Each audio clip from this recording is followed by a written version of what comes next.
இந்த ஊரில் சனி பகவான் தனதான்யாதிபதி, குபேரனால் கொடுக்கக்கூடிய சம்பத்தை கொடுக்கக்கூடியவர், ஆஜுலுக்கு அதிபதி, 2வது அவதாரம் பொங்கு சனி அனுக்கிரகமூர்த்தியாக இருக்கார். இந்த ஊரில் தசரதர் தரிசனம் பண்ணி பாவை விமோச்சனம் கிடைச்சதுனால கோவிலை சுற்றி ராஜமானியம் கொடுத்ததா வரலாறு. பிற்காலத்தில் 1ஆம் குலோத்துங்கன் சோழர் காலத்தில் செங்கல் கோவிலை கருங்கல் கோவிலாக மாற்றினதா வரலாறு.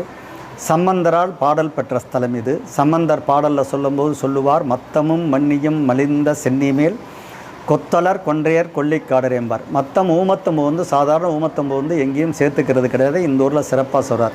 ஏன்னு கேட்டால் கைலாயத்தில் சுவாமி அம்பாள் நடனத்தை தேவர்கள் ரிஷிகள் எல்லாம் பார்க்குறாளாம். பேபிசாசுகள் பூதகணங்கள் பார்க்க முடியும். இந்த ஊரில் வந்து சிவபூஜை பண்ணி கேட்கும்போது சுவாமி மனம் இறங்கி இந்த ஊரில் பெரிய நடனமாறாராம். பேய்களோடு ஆடினார் நடனம்பார். பேய்களோட பெரிய நடனமாறாராம். பேபிசாசுகள் சத்தியவாக்கு கொடுக்குறது. இங்கே வந்து தரிசனம் பண்ணினால் அதுகளால் ஏற்படக்கூடிய இடையூறுகள் தொந்தரவுகள் தரமாட்டோம் அப்படின்னு சொல்லி அதுகளுக்கு விருப்பமான